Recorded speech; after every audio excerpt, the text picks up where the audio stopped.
So, I want to ask you about the Blackfriars Theatre and making it a unique space. I'm looking at working within site-specific spaces, spaces that aren't your traditional Black Box theatre, and I was really intrigued to see your architectural design for a theatre based on history and heritage of theatre, but being a completely new space of performance. So, what was the thought process you went through? So as a third year architecture student, the briefs we get are very broad, and then it's our job to kind of specify that and develop it to our own extent.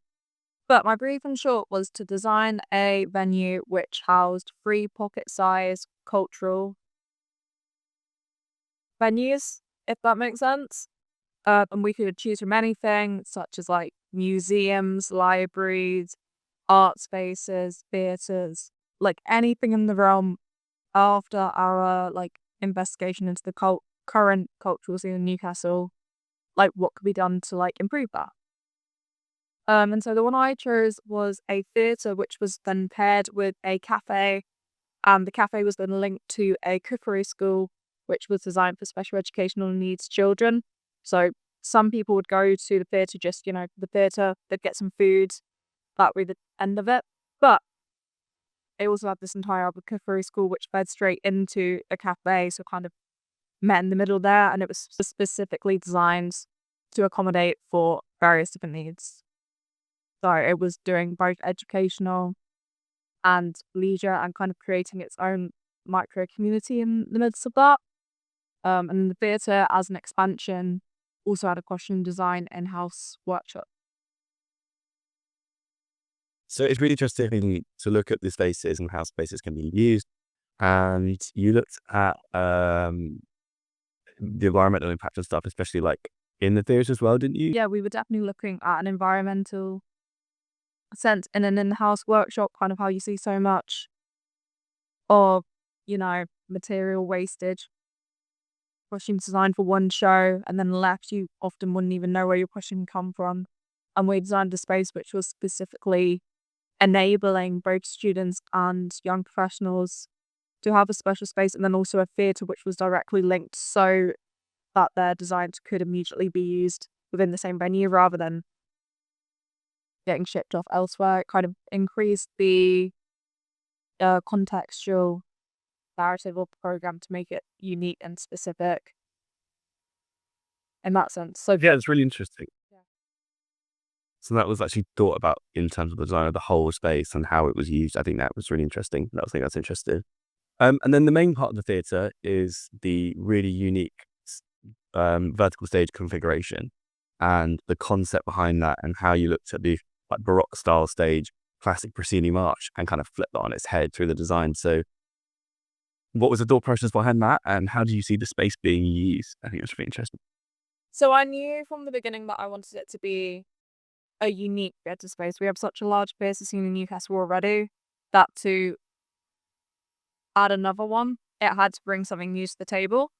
And so I was looking at many different like historical architecturally prevalent theatres, and one that really came to me and I was very interested by was in Brazil. It was built in 1984, and features a very slim stage in between three tiers of seating. It was really a partially theatre, but also a large community space. Like it was very unconventional. It really, really blurred the lines between the audience and the stage, where they were literally a meter apart, and the seats themselves are literally just benches. Like you go into that space rather than like sitting down and watching the performance, you go in and you're part of the experience, and how that has two rows of seating looking at each other. Immediately, you're also part of someone else's entertainment for the evening, if that makes sense. It features the Engaged in the story in that sense. You see the emotion reflected. So initially my design kind of looked at taking that idea of having tiered seating in a very vertical sense. However, I it didn't work as well. It was kind of just basically copying off this precedent far too closely without really bringing anything new to the table, and wasn't fitting the space. So then I had a bit of an investigation into Baroque theatre and how they often have museum arches that's behind one another. I like portals going into the stage. Yeah, the idea was kind of that the world is a stage and the audience feels more involved because they're kind of coming out the space that you would normally think is the arch, but actually they're still contained within the stage space.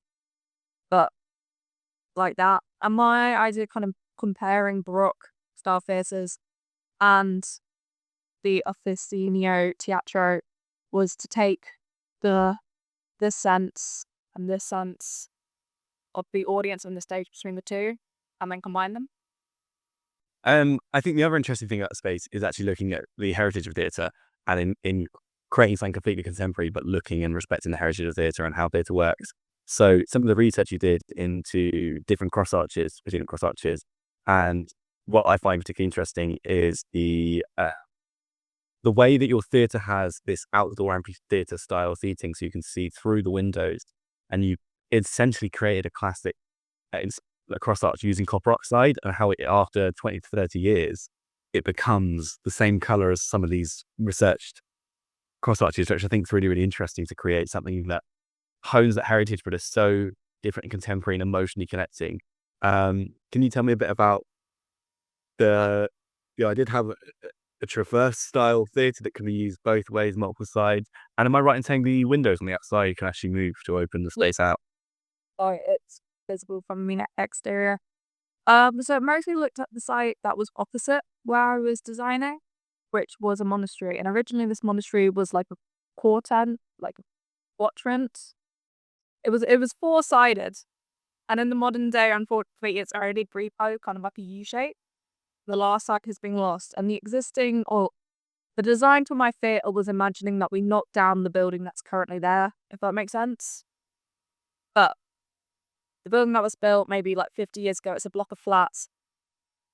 Architecturally, it's not very nice. It tries to replicate the medieval architecture too closely, but it's not authentic because it was built on a relatively small budget and really did do justice to the area. It kind of made the whole courtyard feel a bit fake.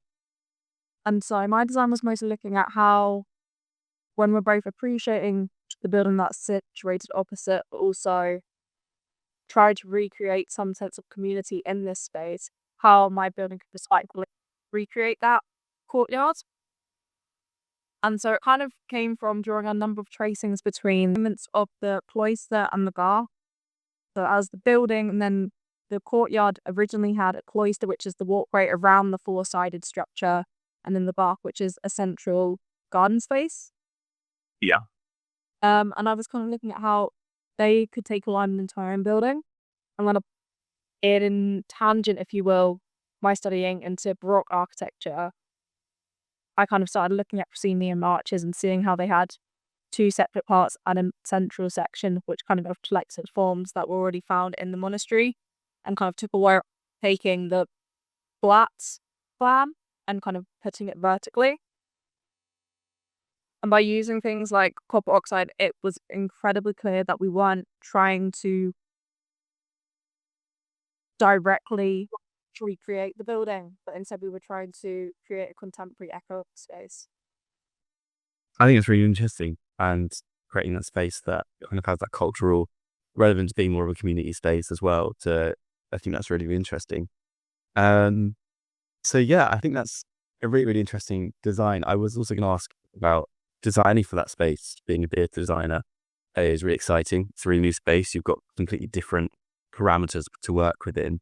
So how do you see the space being designed for, changed, alterated, the scenery, lighting, especially with the idea of the amphitheatre, the glass panels on the back?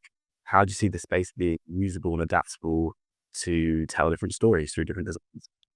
Well, the space, like in tangent with the fact that it was costume design, wasn't intended for much set. The focus was solely on the people, which was an ethos that like continued across the entire program, continuing both with like the cookery school, the ideas of community. We were trying to build the connections to the heritage. So the focus was always on the people rather than the other theatrics.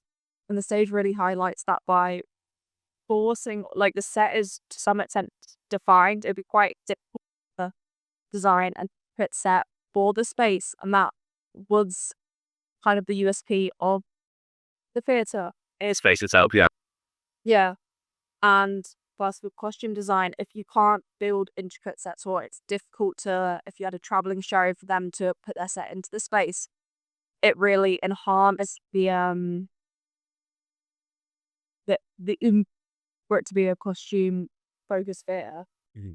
I think that's really interesting to create a space that feels more emotionally connected to its audience, as you say, completely bringing people closer to the set, the staged area, and creating something that is really intricate. So I think that's really exciting. I'd love to actually experiment with designing how I would design a space or how I could put on a show in a space, which I think is really, really interesting.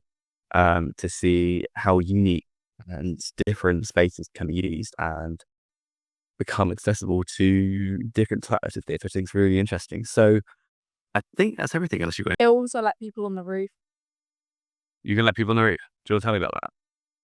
Well, you can see actually in one of the renders that there's a roof line on the top, which was primarily for herbs, which were used in the cookery school and cafe, but kind of amplified this idea of the amphitheatre of stages being contemporary, new, experimental, and potentially to be used for performances. Maybe not the whole time, but unexpectedly, a character, if you're watching it from like the amphitheatre, a character like appears on the roof and you're like, whoa, I didn't even know they could do that. Yeah, yeah, yeah.